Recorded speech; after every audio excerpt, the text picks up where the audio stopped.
Hello, everyone. It is Debbie DeGroat, Pete Mitchell, and Taylor DeGroat.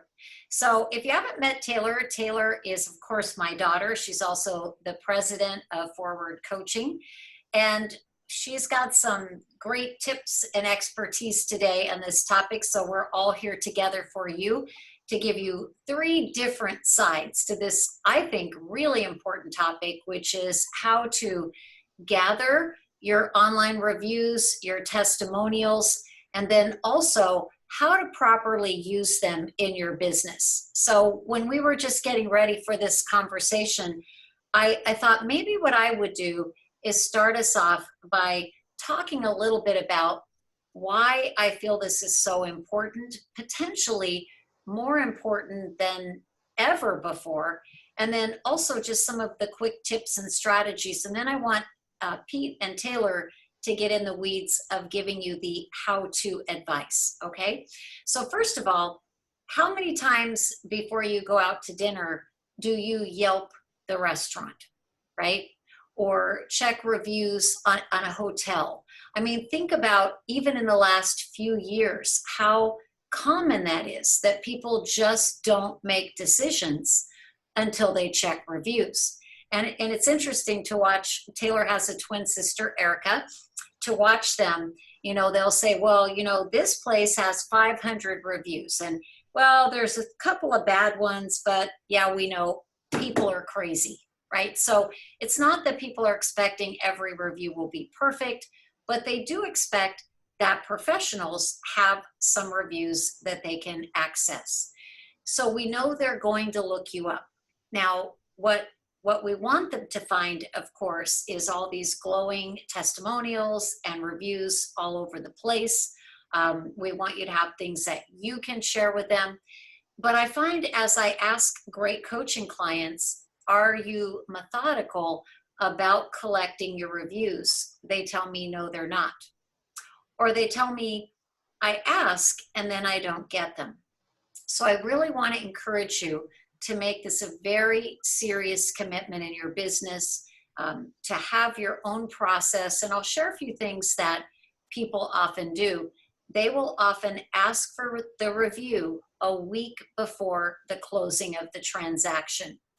And the reason they're talking about doing that is they say that once the people have closed the transaction, they've moved on mentally. They're busy, they've got a lot happening in their life. But in that last week, you're still having a lot of great interaction with them. Hopefully they're really excited about what's happened. And that's a perfect time to ask. And I'll share with you the script that my husband and I have always used for years. And if I were talking to Pete, I would say, you know, Pete, I know that we're going to be closing your transaction soon. And I just wanted to thank you because you see, Pete, I know you had a lot of choices. And I really appreciate that you chose me. And Pete, I hope that you are satisfied with the service. And I allow a pause, right? Because here's the thing, guys. If Pete wasn't satisfied, now let's assume I know I did a great job because, of course, if the transaction was a disaster, probably I'm not going to be asking Pete for a review. So I'm assuming that I feel I did a great job. I need to allow that pause though, because what if Pete has some kind of psycho idea that I should have been calling him 3 times a day and therefore he's mad because I didn't? Well, I need to let Pete tell me that. And if Pete tells me that and I can say, wow, Pete, I'm so sorry. For most of my clients, they're perfectly fine with me calling them every day. I didn't realize you needed to call 3 times a day. I'm going to make a note of that. And if you give me a chance in the future, I will correct it. See, there's something about if they have a grievance and they can air it and you take it in and you're not defensive, it gives you a chance to get that relationship back on track. Now, maybe you're not going to ask for a review. You got that relationship back on track. But let's assume that Pete says what I'm sure most of your clients would say, it was great. No, it was totally terrific. I really appreciate that. everything you've done. I'd say, well, you know, Pete, as you know, in business today, reviews, references, testimonials, they really do matter. Would you be willing to do that for me? If I sent you what you need, and it was very simple and easy, you click, cut and paste, just only take a moment or two, would you be willing to give me a review?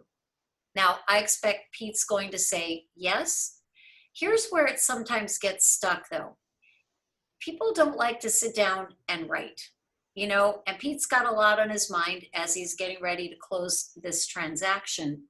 So what my husband will often say is, as a matter of fact, I know how busy you are. If you would like, Pete, if you want to just give me a quick quote, if someone said, what was your experience working with Debbie? I'll just type it out and then I can attach that for you. So it's very easy and you could just click, click, click, cut and paste and we're good to go. Or of course you can write your own whenever you choose. What would be better for you, Pete? And what my husband tells me is often they'll say to him, well, why don't you just write what you want? Go ahead, write whatever you want. And they may say that. And they may say they prefer to do it for you later. And that's great. If they do that, fine. What I would do though is make sure, and Taylor will walk you through how to make it as easy as possible. And then we often encourage our coaching clients to, as soon as you send that off to them, go ahead and write a thank you note, put a $5 Starbucks card in it, send it to them, and the thank you note should say, Pete, thank you for taking the time to do the review for me. Now, this is that whole psychological thing I often talk to you guys about called the theory of reciprocity. So let's say Pete got busy. He totally forgot to do it. He gets that thank you note, that Starbucks card. I just gave him a gift. It makes him feel guilty. And he quickly goes to his computer and does the review. Okay, but what if he doesn't? Well, I'm going to give him a week and then I'm going to give him a call again. Pete, I know you're very busy. See, at this point now, I might be letting him know the transaction has closed. Pete, would you be willing to take a moment? I know you're busy and go in and do the review for me. So I'm going to ask. I'm going to send a thank you note with the Starbucks card. And if he doesn't do it, I'm going to ask again. And then if he doesn't do it, you may decide I'm going to let it go. Okay. So we really want to put in place, what is your process of when you're going to ask, how you're going to ask, and what you're going to do to follow up. Now, some of you have even told me you take if you go to closing to meet them, you take your iPad and you actually ask them to do it right there at the closing. Another great idea. I love it. So you decide what works, and then I want you to pursue every single buyer, every seller to get that review from them. Now, I'm going to ask Taylor, when you speak to this, I want you to talk a little bit about the words to get them to drop into the review. Also, though, I want you to all think about if you can get them to say things, for example, if it's an expired and they tried 2 times before, it didn't work, you listed it, you turned it around, you got it sold, and they even paid you a full commission when before they were with a cut rate broker. Say, you know, Pete, if you would, I know a lot of people out there might be in your situation where they had a terrible experience. If you could talk about what happened, the fact that you chose me, what that was like, and maybe even address the fact, because Pete, I know you told me you thought it was worth every penny of the commission. If you could maybe talk a little bit about that. See, I want to try to get him to say more than Debbie's a great, nice person. I want to get him to say, she got me more money. She did the job when no one else could, or I sold my home way beyond my expectation. If you can get some, I call it like getting some teeth into that review, I think those are super powerful, okay? So how would you use the reviews? Well, I want to let Pete suggest some ideas. I'm going to just throw out there this too, though. He said something to me that I just loved once. He said, you know, Deb, I got this package from someone who was, Pete, I think they were trying to sell you some type of service or product, right? Yeah. And it said 101 reasons to hire X. So just imagine you're delivering a pre-listing package or you're mailing them a buyer consultation package. And you also have included a nicely bound package of 101 reasons or 50 reasons or 200 reasons to hire you. Now, are they going to read every single review in that package? No, I doubt it. What they're likely to do is flip through the first few. So put your best ones on the top, right? And you may want to have your buyer package version and your seller package version. I would put both buyer and seller in the package, but flip it over, right? So if you're sending it to a buyer, the buyers are on the top, the seller reviews are on the bottom. If you're sending it to the seller, do it the other way. We want to give all those reviews. We just want to put the ones on the top that will be the most powerful and impactful for that particular person. If they weren't expired and you had some of those great expired reviews, you could put those on the top. Remember, if they just flip through it, it still has what Pete calls the thud factor, right? So you can post them on your website, lots of different ways that you can use them. But more and more, I feel like as we all lived through the pandemic, I think it reset the clock on real estate to where we were not as valuable to them. They were starting to think, yeah, I can go to any cut rate. I can do it myself. It's not a big deal. Suddenly now you have a lot of value. And so as I've been sharing with you, I'm reading a lot about the 10% will be doing 90% of the business. So I want you to leverage the power of your success, of your proof, if you will, that you do deliver what you say you deliver.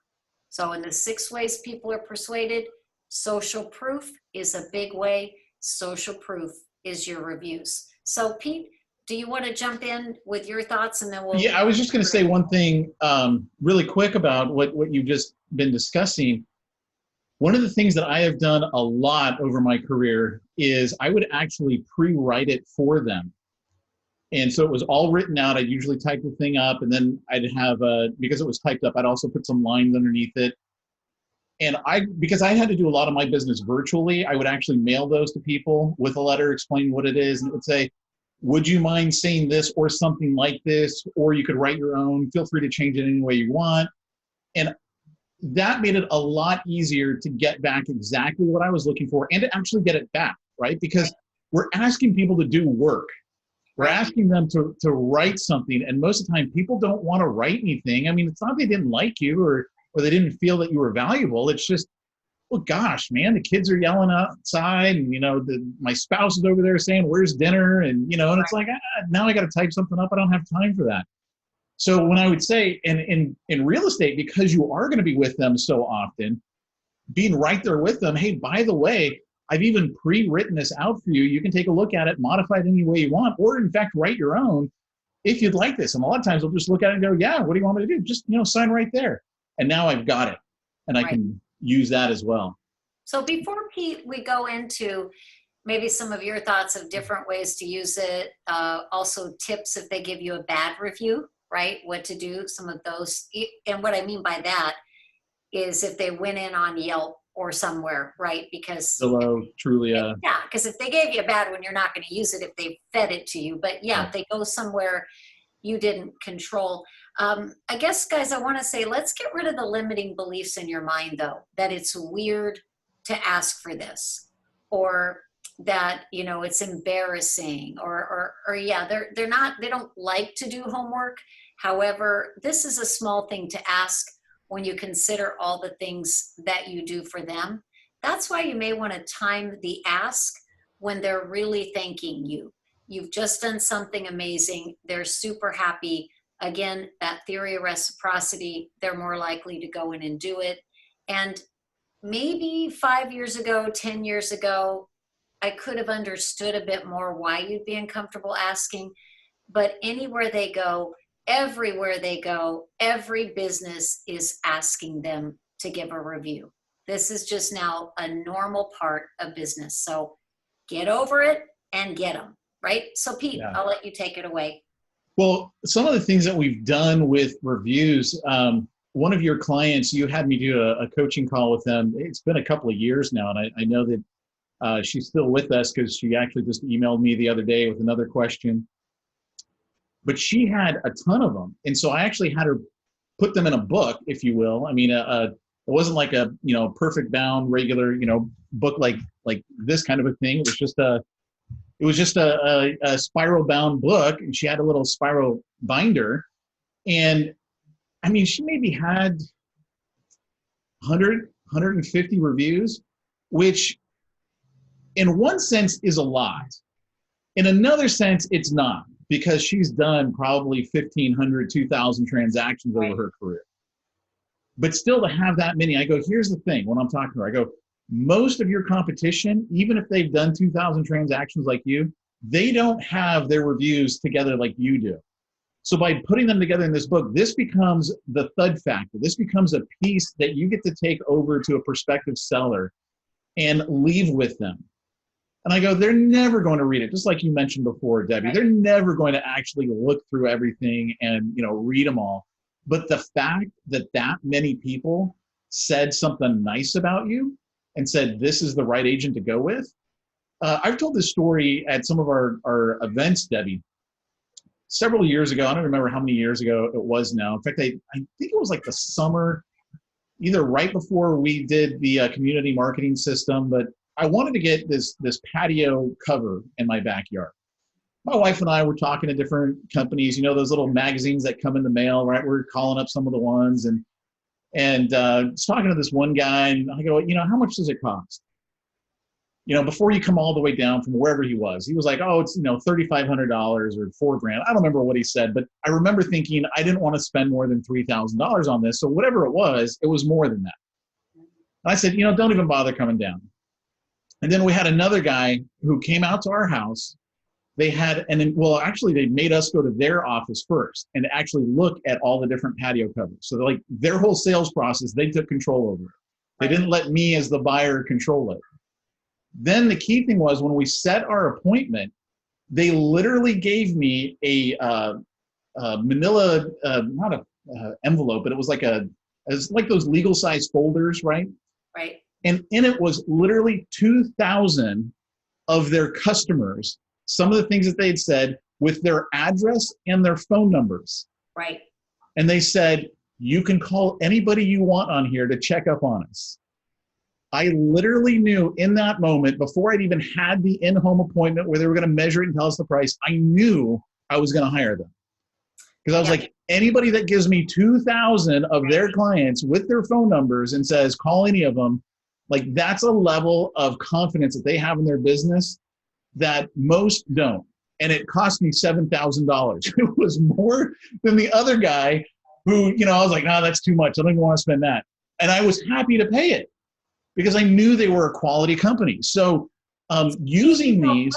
Let me stop you real quick there because I think something important, as some of our clients have sent me their listing packages to review, and I see that they have some of their reviews and testimonials sprinkled in. I notice that they often just have Bob or Mary or no name, and they need a name, right? Yep. So they need to ask permission. Can I use your name? And name and city is good. Now, if they're willing to allow you to put a phone number in there, fantastic. You'd certainly want to ask them. Some say fine. Or you could put phone numbers available upon request, but their name first and last, the city, phone number available upon request. They need to know that it's legit. And sometimes people will ask me, well, what if I have all these long letters from way back in the day? Fine, put them as is in that thud factor or that thud packet. But if you're going to use like a summary sheet in addition to that, maybe to show on a Zoom consult, and then get the most important quote extracted out of that letter and then have the name and the city. So you might extract, but you also in that big packet, use them all, right? Yeah. It doesn't matter. You hit on a really key thing there, Debbie, and that is the testimonial has to be believable. So when people just put the initials on the internet are the worst. Yeah. Because it totally looks fake. You could have literally made up anything you want, and that's what people are thinking. Right. Oh, you know, this one says Pete's the greatest agent in the world. We couldn't sell when we were with XYZ company, but he was able to do it in, 24 hours at twice the asking price. You could say whatever you wanted. So the more information you can give, the more believable it becomes. So first and last name, and then like you said, Debbie, city and state underneath. Obviously, it's usually going to be all the same state. But still, like, it makes it a little bit more believable. This is Pete Mitchell from Rossmore, California. If they happen to be maybe a high-ranking person at a company and they're willing to Attorney, put their a doctor, a CEO. right, put Esquire after name, JD, CEO of Pete Mitchell Inc., something like that, then it's like, oh, okay, well, this is a real, genuine person. And that's something that we don't even get on a lot of the review sites, because a lot of the review sites won't actually put someone's real name. It'll put their initials and things like that. But we know it's legit because it is on a review site. So we're talking about when it's on your website, when you're using it in your materials. And by the way, Debbie, you were saying, where can we use this stuff?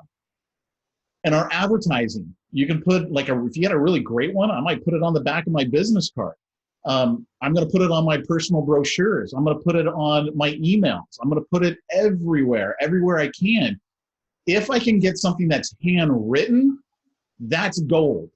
So they didn't email it. They literally wrote something out. They sent me a thank you card.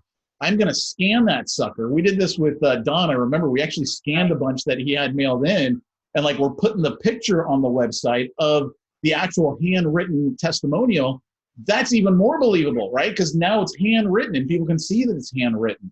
And so we want to do stuff like that so people realize this is a genuine, real person, and that's what they're looking for. No one wants to go to the real estate agent who hasn't sold any property before. And if you're brand new and you're thinking, well, that's me, I've only got 3 transactions under my belt. Go back to those 3 people. Get those 3 testimonials. And Pete, couldn't they also, I just thought about this, whether they're new or they just want to beef up that package, why couldn't they go to, let's say, for an example, their lender who they work with, and have the lender write a reference, right? Yeah. Or like my husband Don, he works with probate attorneys. He didn't actually do their deal, but he could still ask them to write a reference. So you could look at your affiliates, your vendors, the people that you do business with. Those would probably not be necessarily on the top of your package, but they could certainly be added into that package. Right. Now, they're not going to be a Zillow review, of course, but Yeah. But why not make that package as big and beefy as you can? I knew this one guy, and what he did is he had 500 testimonials, and he would literally print 1 per page. It didn't matter how small it was, there was 1 per page. And before he would go out and meet with a potential client, he would FedEx them a box of the 500 testimonials.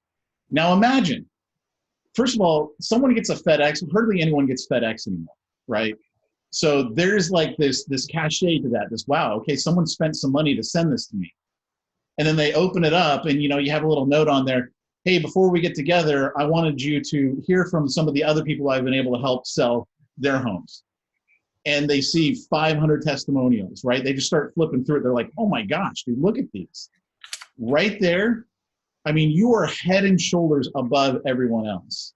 And it's that thud factor. It's that, there's some girth here. This is real. There are people who are actually saying, Pete's a great person. You should actually list your home with Pete. And that's what we want to do. So Pete, if we talk about, the online reviews where you don't have control, they go in and they do what they do with or without you asking, and somebody puts a bad review up there about you, and it's just totally false and wrong, and it makes you upset and makes you angry and you want to dispute it. But how's the best way to handle that? Let's actually ask Taylor that, because Taylor does so much with the online reviews. I want to get some of her thoughts first. Well, my first thought would be, well, you can't take it down. You don't control those sites, so you can't take it down. The best I would say that you can do, if it's a site that allows you to reply to that person, if they've said something that's not factual, you don't want to get into an argument with that person. You don't want to make them wrong. but replying back and saying, you know, I see that you claimed on X, Y, and Z, you know, this happened. However, you know, my records show X, Y, and Z was what really happened. The best you really can do, though, is just flood it with more positive reviews and hope that people will notice that they're, you know, might be a little bit crazy. Yeah. And I think that's part of the key right there is you need to address it if you can online, right? You need to, it's the pink elephant in the room, right? We always talk about the pink elephant. Someone sees the negative review. Sometimes the best thing to do is just to say, I'm sorry that happened. Yeah. And I'm sorry you feel that way. So here's an example, guys. What if somebody had a transaction through the COVID pandemic that got delayed, that went awry, no fault of the agent at all, and that person is going off on, oh, it closed a month late, it was a disaster, the worst experience of my life. And you could literally reply, I am so sorry that it was a terrible experience. And I totally understand, as we were all trying to close transactions through the pandemic, it created delays on so many levels and so much chaos and so many problems. I hope that in our lives, we never have to go through anything like that again. I appreciate the opportunity, and I'm sorry you had to experience that, because then people are going to read that and go, well, wasn't their fault, right? Right, exactly. Or So, to your example earlier, I'm sorry you had an expectation. I didn't realize you expected me to call you 3 times a day, and that 1 time a day was not enough. If you give me the chance to work with you again, I commit to calling you 3 times a day. And most people would say, that's who wants to call 3 times a day? That's Right. yeah, they're crazy. So Taylor, let's jump over to you for a minute, and then Pete can dive in as he wants to add things. So you had the homework. I gave you the project to coach your father through getting reviews, right? Because he had so many over the years written testimonies, as many of these people do. They have letters, they have note cards, and that's all fine and great in this thud factor, but that doesn't get them out there on Zillow or on Yelp or any of the other places that they want them online. So talk them through how you had him go about moving those over to the online spots. So first, I think the first thing to address would be, where are you looking to move the reviews to? Are you paying for Zillow leads? If so, you probably want them on Zillow so that you're maximizing your investment. Do you do a lot of advertising on Facebook and you have a Facebook page that has a lot of users? Maybe you need to drive them to review you on Facebook. If you don't know the answer to that question, you know, maybe you want to just spread it out so you have 5 or 10 reviews on each site. If someone Googles you, you look like you're everywhere. So that's one thing to consider. We, at the time, were investing in Zillow, so we chose to aggregate all of them on Zillow.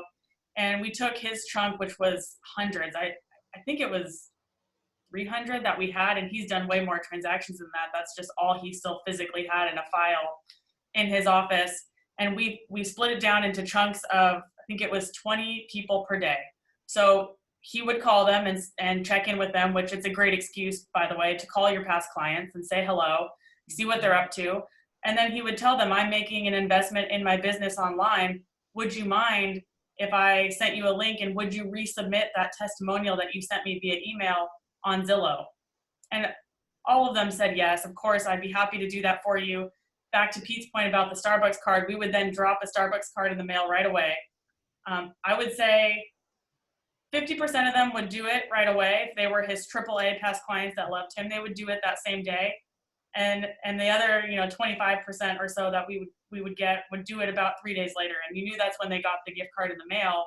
And now they felt guilty. Wow, he bought me a cup of coffee and I told him I'd do this and I didn't. So you just take a chunk each day. If 20 is too many, maybe it's 5, maybe it's 10.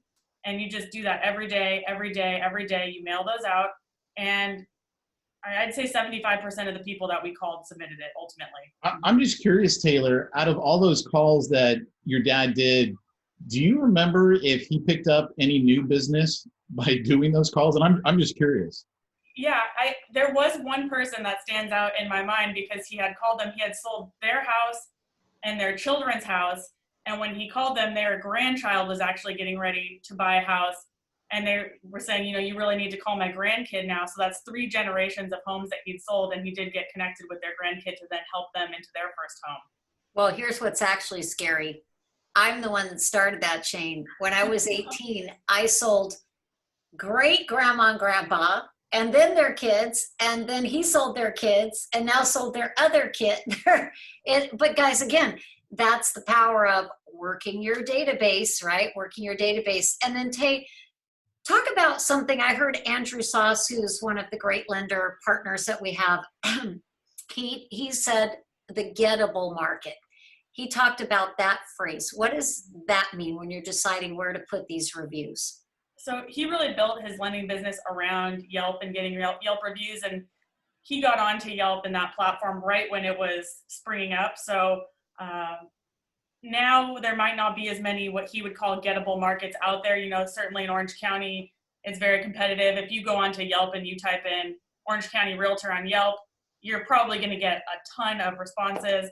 There's probably going to be some agents that have done a really good job that have maybe 100 or 150 Yelp reviews. As someone who has 0 reviews on that platform, it's going to be very hard to surpass them. But say you're in, maybe Lincoln, Nebraska, and you go on Yelp and you type in realtor. There may be only 3 or 5 or 10 realtors on Yelp, and maybe the person who has the most reviews only has 4. Well, that's really easy for you to say, I'm going to take this on. I'm going to try to get some reviews on here, and my goal is to have 50 reviews. I will stand out anyone who looks up a realtor in Lincoln, Nebraska. I'm going to be far and away the best choice. So that's a gettable market, something that you can actually take over and surpass the most rated person and stand out as the star in that marketplace. Okay. So what about the keywords to get them to drop in? There was something about that I remembered you talked about. Yeah, and Pete, you kind of touched on this a little bit earlier when you were talking about coaching them to write what you wanted them to write. If someone's Googling realtor in Costa Mesa, California, often Yelp or Google reviews or Google ads, they're pulling those keywords up on that search. So if someone's writing a review for you, you want to try to include those keywords or have them include those keywords in their review. Let's say you had a buyer you were working with, you might have shown them houses in Costa Mesa, Irvine, Huntington Beach, and ultimately they bought in Newport. When you coach them through that review or you write that review for them to submit, you might want to say something like, Pete Mitchell was the best realtor helping us buy our first home. We looked in Huntington Beach, Costa Mesa, Irvine, and ultimately ended up buying a house in Newport Beach, and he helped us beat out 3 other offers. That way, when someone goes onto Google and they look up Costa Mesa Realtor, Huntington Beach Realtor, Newport Beach Realtor, you're coming up in all of those searches. So including those keywords, realtor, real estate agent, buying real estate in Orange County, buying real estate in Newport Beach, those are things that Google's going to pull up when someone's searching that. The other thing too, the other thing too I was going to say is, the concern, like you were talking about the gettable markets, but one of the things that you can do with Yelp that a lot of people just don't fully take advantage of is you can add stuff to your, business page that they've got there. So you can add a video and you can tell people, hey, by the way, I've put together this great tip sheet on how to downsize your home properly without getting stuck with 2 mortgages or being homeless. Like you can help encourage the fact that you might have one realtor that's got 100 reviews, and then you've got 15, by being able to show them, hey, but I've got all these other resources for you. Mm-hmm. So what about video reviews? So is it better to get the written review? You can only ask people to do so many things. Now, I suppose if you have a true raving fan that maybe is somehow a relative or a friend, you could say, write me a card and do it on Zillow and then record a video. But if they do the video, what's your thought about best ways to utilize that? Well, first of all, I love getting video because you can strip out the audio. Now you got an audio testimonial, and then you can always transcribe it, or rather have it transcribed. And now you've got the text version of what they actually said. So there's 3 different ways that you can use it. But you can put those on your website. That's a really key thing to do. What we see a lot of agents do, and I'm okay with this, I think there's a time and a place for it. You can put it in your email signature, especially if it's a YouTube video, right? Then it's going to pull up in someone's Gmail account. They can just play it right then. When I say there's a time and a place for that, most of the time I don't like to put that stuff in my email signature as like a permanent thing, but it's something that you can add on a special email. Hey, by the way, I know since we're talking about buying a home in Long Beach or selling a Long Beach home, I wanted you to hear from Bob and Martha. I helped them sell their home just recently there in Long Beach, California. And then you send them that link as well. So, I mean, it could be part of that ongoing conversation. One of the things that was hit on earlier, Debbie, that you talked about was people like using their phone number in the testimonial. And that's a tough one to do because you can do it. Sometimes, though, people are going to get tons of calls and they get kind of annoyed. Right. It kind of depends on your market, too. Right. Other times, what if they happen to have a really bad day and it's like they just got fired from their job? Now someone's calling them to talk about Pete. But you know what? My roof is leaking and he sold me this house or, whatever, right? I mean, it just could be a bad day. That's why I think it's better to say upon request. Yeah, upon request. Exactly, right? Because then they know you have them, you're willing to give them. But I think it makes sense that you would need to get permission because then you can use that as a great excuse to call your clients and say, or send a text and say, would you mind? And if you do actually speak to them, please let me know. I'd like to thank you and, buy you dinner or something. Or send One of the things that we've done in the past is we would take the audio out of a video and we would actually put that as what we call a pre-recorded message on the phone number. And so we would just preface it, like I would personally preface it and say, Bob and Martha were getting so many calls that we actually just took their testimonial and put it here as an audio so you can actually hear from Bob and Martha what they like, how they liked working with me. And so someone would call that number and then they would just hear a recorded message. That way the message is totally controlled and they actually are hearing from someone. Now that's, of course, if they couldn't actually see the video. So you could be doing this, like if you're working with buyers, think about your final walkthrough, right? They're really excited about it. They just bought this home. You could do the video, like find the best spot on the home. Right. And just say, hey, I want to do a testimonial video with you. You guys you look so good here in your brand new home. Maybe it's their first home. Maybe it's their dream home. Whatever the situation might be. Let's go, on the front yard. Let me take it with the house in the background. And you guys just tell everyone about your experience working with me. A lot of people are going to be like, yeah, sure, let's do it, because they're in that really excited moment right then. Sure. Selling the home, like let's say you just helped someone sell their home and they pocketed $300,000 on it. Hey, they're really excited in that moment. Again, it doesn't matter how long it took or whatever. You just put $300,000 in their pocket. Hey, I'll be happy to give you a testimonial. You sold my home. I'm really excited about it. And again, other ways that you can use it. Put it on a pre-recorded message. Put it on your website. Send it to people as testimonials. Oftentimes, I will sequence them out in my follow-up sequence. Hey, you've been hearing from me for so long. I thought it'd be good for you to hear from Debbie and Don. Here's a video from them. Why don't you check it out? And I just send it to them in an email.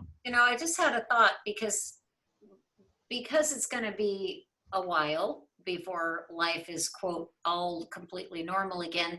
And also, even when it is, I think you're going to have much of the world on Zoom, right? Forevermore, or whatever platform of choice, because everybody through a pandemic was forced to get comfortable. So let's say you're going to do a Zoom listing presentation. You could certainly send over in advance. I know we're going to be talking later today. I'm looking forward to that conversation. Here's a few success stories that I thought you might enjoy. And then you send them a little video clips, right, of those testimonials. So if you just go for it, guys, you can think of so many uses. Now, Pete, I have no idea what I'm talking about here, but I just heard somebody we know in business was complaining that somehow some of his reviews dropped off, like his Yelp reviews, like they disappeared or vanished. And then he called Yelp or tried to get help and there's nothing he could do about him. What are some of the weird like glitches or nuances or anything the two of you haven't shared that maybe you might be able to share with them? One of the things that I'll say is be careful when you send someone to a platform that you don't control. You don't control Yelp, you don't control Google, you don't control Facebook. So if you need to get them there, that's great, get them there. But then take a screenshot of it, and again, save that in your computer somewhere, however you're going to save it, and that becomes, another review that like what I've done before is I've literally taken a screenshot and I've put it on the website, the 5 stars, what they said, and put it on the website. I've had agents actually print them out and again put that in that bundle of testimonials that they're going to send out to someone in the event that the review goes away or whatever. You don't control those platforms. Right. I mean, literally right now today, because of the pandemic, we're seeing companies close that I never knew they were going to close. Like, I mean, there was a company, Walmart bought jet.com for like $3.3 billion 3 years ago. They closed it. I mean, $3.3 billion and you just closed the company? Like, that can happen. So if you're leaving all of your eggs in that basket and it goes away, what are you going to do about it? Right. So make sure you save them so that way you've got them yourself. We do that all the time, Debbie, with your business. Yeah. And it's really important if you're someone who does have a big stack, like my dad had a big stack of reviews, and you think you're going to send it out, you shoot an email out to 50 people, and in one day they're going to flood in, that's fine on Zillow. They'll let you have as many reviews as you want in one day. You can go on a whole crazy campaign. If you're using a site, though, like Yelp, they're much more strict. So if you don't have any reviews on Yelp and all of a sudden in one day you get 10, what Yelp thinks is you did something sketchy to either buy those 10 reviews or go to 10 different computers and write them yourself. And so they'll drop off, they'll disappear because Yelp will think that they're not legitimate. So if you're using a site like Yelp, you want to space that out much more slowly. It's also preferable on Yelp to have people submitting reviews for you on there who are also avid Yelp users and are Yelping other places. If someone creates a brand new account and submits a review for you, it seems like you could have maybe paid them, or it just isn't as legitimate. If you have a client who Yelps all the time and they Yelp at every restaurant they go to, then Yelp will recognize that right away as a legitimate review. The one thing that's kind of okay, at least they're not gone forever. If you do go a little crazy on Yelp and your reviews disappear, once you start building up the credibility on that account, they will start filtering back in as your profile becomes more robust. But you do have to be careful on those sites to make sure that it seems legitimate. So anything else that we missed, guys, that you can think of? No, my biggest thing when I talk to people is, look, you got to understand that testimonials, reviews, it is the number one thing that you can do to help you get more business. Like today, I was looking for a service that I needed. I'm literally going on YouTube, going on the internet, and I'm Googling, trying to find who's the best, who's the best, not based on what they're saying, because everyone's going to say they're the best, but other people are saying this is the right company to go with, this is the right one to use.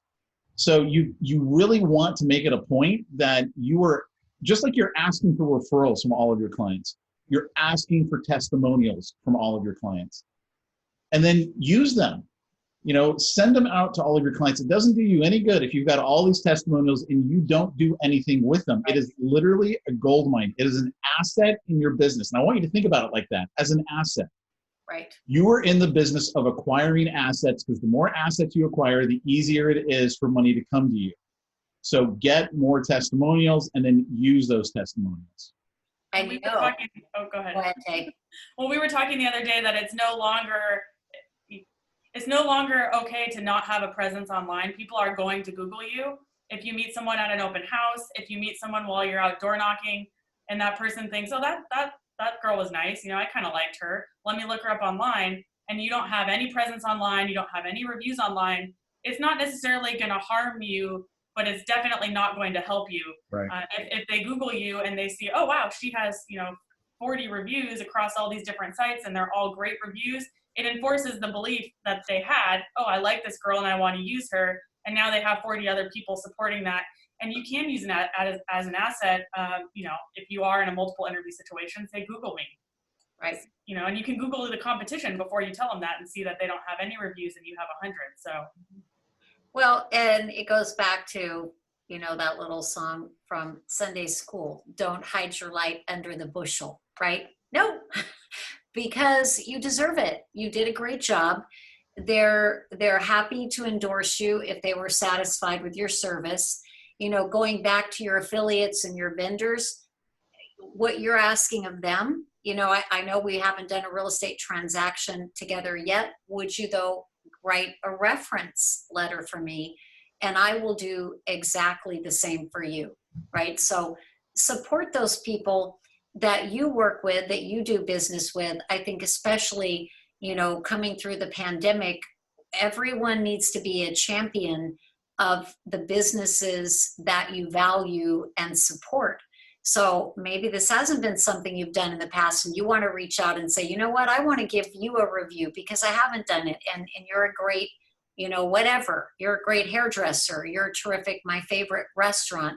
So I think everyone is just much more aware of, we do need to support those local businesses and those service providers that do an awesome job. So, it goes the other way as well to really kind of give back in that sense. And of course, if you would like to send us your positive review about your experience with all of us, we would be delighted and eternally grateful.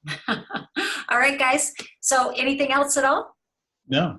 Okay, so if you have questions, remember, you can email me direct, Debbie@forwardcoaching.com, Taylor@forwardcoaching.com, P. Mitchell, CEO @gmail.com. And then, of course, we have the weekly Friday calls at 11:30 Pacific, so we can dive in deeper. What works really well, as you're watching this, if you start thinking of questions, you might notice I've been writing notes here because I've been thinking about, we should give them this and we should do that, and just writing reminders to myself. So as you're watching this, if you're thinking of questions, if you have even a very lengthy and detailed question, go ahead, send it to us. And then what we'll do is we'll make sure that we pull that over into the Friday call. And then we can dive in a little bit deeper and discuss it, if it's requires more than a quick answer. So you have a project. So just like Taylor gave her father, you got to set your number per day. How many people are you going to call? Follow it up with what they need to take the action. Send them a thank you note with a Starbucks card. Call them back in 1 week if they haven't done it for you. And let's make sure that we just get every single one that you possibly can. So, all right, guys, thank you for joining us. We will talk to you on Friday. Take care.